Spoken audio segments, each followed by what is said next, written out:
Hey everybody, welcome to Pop Culture Philosophers. I'm Rockin Robbie Billups, and it's time for my top 5 favorite comic books of the week.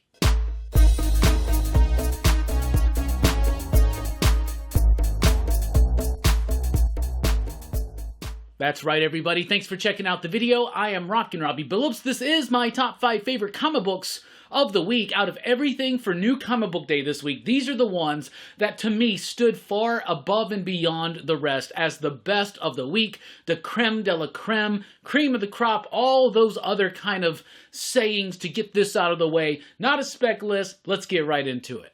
At number 5, Something is Killing the Children, number 21, from Boom Studios. Written by James Tynion IV, illustrated by Werther Dell'Edera, colors by Miguel Muerto, lettering by AndWorld Design. So finally, Something is Killing the Children is back in comic shops. It went on a bit of hiatus with the launch of House of Slaughter. Wasn't quite digging on House of Slaughter as it was progressing, but I am super excited that this book is back. And it's kind of like season 2 of Something is Killing the Children. So it's kind of got this vibe, and I'm stealing this from my buddy BG. It's kind of like the vibe of the first episode of a second season of a successful show. It's setting up new characters, it's setting up a new mystery, it's setting up a new case for Erica Slaughter to get involved in, right? So this is a very slow kind of build up to what's going to become the next phase of Something is Killing the Children.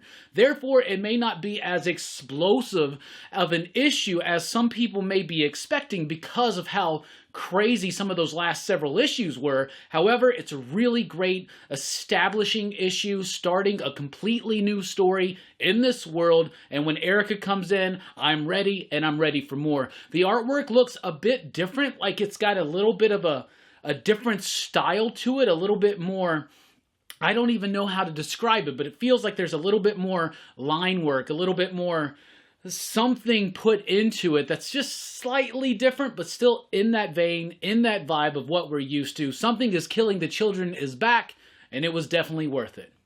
At number 4, Shadow War Alpha, number 1, from DC Comics. Written by Joshua Williamson, pencils and inking by Victor Bogdanovic, inking by Daniel Henriquez, Mike Spicer on the coloring, Troy Pateri on the lettering. So this is the start of an upcoming crossover between Batman, Robin, and Deathstroke. And usually I get annoyed when there are these crossovers and all this kind of stuff. However, I've been really enjoying Robin and Deathstroke Incorporated from Joshua Williamson. So I was excited to check this out, and it blew past all of my expectations. First of all, the artwork by Victor Bogdanovic is absolutely amazing. It's got a little bit of a Capullo-esque type style, but still stands on its own with its own distinct, unique vision and style in and of itself. That was a weird way to say that. So the artwork was big. It was explosive. It felt like some of my favorite types of superhero artwork. I liked it. A bit clear and free in the backgrounds, could be a little bit more detail and texture there, but aside from that, I really like the artwork in this book, and the story was great. It does pick up from those threads from the first year of Robin, from the recent issues of Deathstroke Incorporated, and of course from Batman. Batman is now back in Gotham, and guess what? He's coming across Damian, right? So Damian and Bruce haven't talked since like the death of Alfred, and so it hits these emotional moments, right? And then the way that Deathstroke's kind of thrown in there, at first you're like, what's going on in this crazy ass book? And by the end of it, you understand fully kind of what's going on, though we don't know all of the mysteries, but there's some big impactful moments that happen in this book, focusing in on Ra's al Ghul, on Talia, on Damian, on Bruce, and of course on Slade Wilson and his own family. So it's a family versus family. It's all about family. Where's Vin Diesel when he's going to show up? This book really slaps. At number 3, Batman Beyond the White Knight, number 1. Written and illustrated by Sean Murphy with coloring by Dave Stewart and letters by AndWorld Design. I love the White Knight universe that Sean Murphy has created for DC Comics, his own version of the Batman mythos and the world of Gotham. And the first series was great, an interesting take on the Joker and Batman and their dynamic, and also really great work with the Harley Quinn character. And of course, there was the Harley Quinn White Knight miniseries, which I thought was fantastic as well, with artwork by Matteo Scalera. Then you had the sequel Curse of the White Knight with Azrael and all that kind of stuff. And as much as I loved it, I didn't like it as much as the regular White Knight, but I still had a lot of fun with Curse of the White Knight. Now we come to Beyond the White Knight. This takes place 10 years after Curse of the White Knight. Bruce is in jail. Someone breaks into the old Batcave, steals the Batman Beyond suit. Hint, spoilers a little bit. It's Terry McGinnis. Y'all already knew this.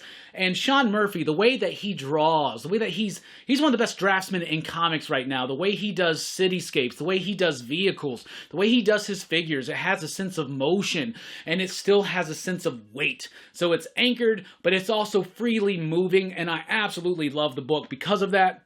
And just like with Harley Quinn, Sean Murphy's able to take a character that I typically don't like, speaking of Jason Todd, aka Red Hood, and does kind of flip the script a little bit in an unexpected yet still familiar kind of way that really makes me like this version of this character. Sean Murphy's got a great vision for the world of Gotham, for the world of Batman, and for the villains, and now we're bringing in Batman Beyond, and it's great. I loved this book. I loved the story. I adored the artwork. Y'all, this book was awesome. At number 2, The Swamp Thing, number 11, from DC Comics. Written by Ram V, with artwork by Mike Perkins, coloring by Mike Spicer, lettering by Aditya Bidikar. Yo, we got another issue of Ram V and Mike Perkins and Spicer and Bidikar on Swamp Thing, and I could not be more excited. Now, very strong sales on this issue, so kudos to the team for having an issue number 11 that has outsold all of the previous 10 issues. That's astounding, especially in today's market. But what's even more astounding to me is that this is the damn best issue of this series yet. Pick of the week, worthy for sure. I loved this book. It was the best the artwork has looked, the coloring providing depth, providing some shading there. The artwork beneath it, absolutely amazing. Really great panel composition and design. There's some usage of symmetry and the way that they're using the symmetry to also show like a dichotomy between certain things, even thematically or subtextually. I absolutely loved it. Ram V's use of language here is top notch. It's like bar none, some of the best creators in the industry doing some of their best work. So we are a year into the journey of this new Swamp Thing, Levi. He's a new dude, right? So this story, if you haven't read those first 10 issues, I would highly encourage you to do so. But you could jump in here and feel a little bit confused, but you do get everything kind of recaptured for you, right? It is amazing. Some of the best horror comics out there at the big two.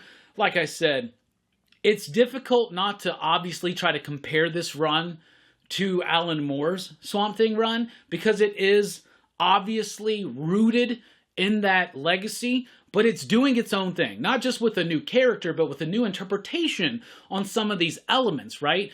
Of like corporations trying to understand what's going on with the green and how to utilize that or exploit that for their own profits, for their own purpose. And it is just so wild, so cool, picking up threads left a little dangling from the conclusion of the first year. I am so freaking glad this book is back, and it was one of the best issues, if not the best issue of this series so far.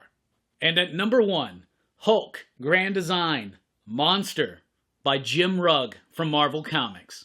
So we know what the Grand Design projects are, right? You're taking independent alternative cartoonists, bringing them in to encapsulate the entire legacy of a Marvel property into just a handful of pages, right? And that's what this is. So first we had Ed Piskor doing X-Men Grand Design. He got 6 books, 3 volumes total.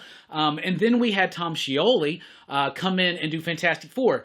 2 issues making 1 book. Now we have Pittsburgh native as well. I don't know if he's native to Pittsburgh, but these cartoonists all live in Pittsburgh, all part of that cartoonist kayfabe channel. But Jim Rugg is now doing the same treatment to the Hulk, and I am all here for it. So this first issue and the second issue, Madness, comes out next month. But this first issue basically takes the first 30-ish years or so, the first 300 issues of Hulk, and it does boil it all down into a really great narrative. And Jim Rugg, I think, has even gone a little bit be above what some of his compadres have done with the Grand Design books, by making each and every single page its own piece of design, its own piece of the story, its own chunk. Like, it's so freaking masterfully done. Out of all the Grand Designs, this is probably the quickest read, and it does kind of skip through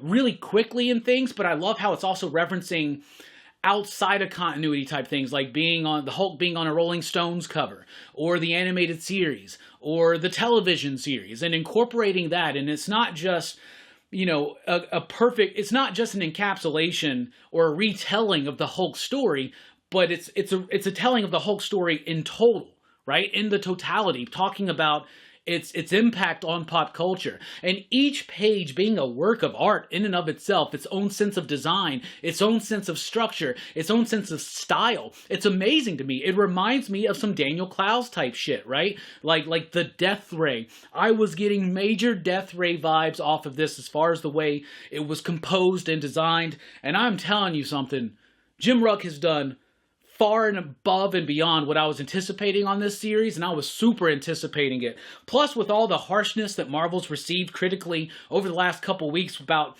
really poor paper quality, this is a really nice, chunky book. Plenty of pages. The pages are heavy. They got weight to them. They feel kind of newsprinty. The colors are amazing. The line work. There's different styles. There's different lettering techniques. There's different innovative type things being done in this book that really just pushed it above and far beyond everything else. Why do I keep trying to do this far above and beyond the rest? Like, whatever. I'm done with that whole analogy. Anyway, Hulk Grand Design Monster blew me away, exceeded my high expectations, and that's why it's the pick of the week and #1 on this list. So what are you reading? What are you digging? What's your top 5 of this week? Let us know in the comments down below. Let's keep this conversation going. Thank you so much for checking out the video. Please be sure to like, share, and subscribe. Join us over at popculturephilosophers.com for podcasts and a whole lot more. In fact, we just dropped the newest episode of the podcast, our first episode of the podcast in 2 years, all about James Bond. We're ranking all of the Bond movies. We're talking about our top 5s, our favorite Bond girls, our favorite Bond gadgets, our favorite Bond cars, our favorite Bond villains. All of that stuff is really cool. Check that out at popculturephilosophers.com. You can download that for free and check out over 2 hours of us talking about Bond or something like that. Anyway, we really do appreciate it. Be sure to like, share, and subscribe. Thanks for rocking with us. I've been Rockin Robbie Billups. Keep on reading. Station. Pop, pop, boom!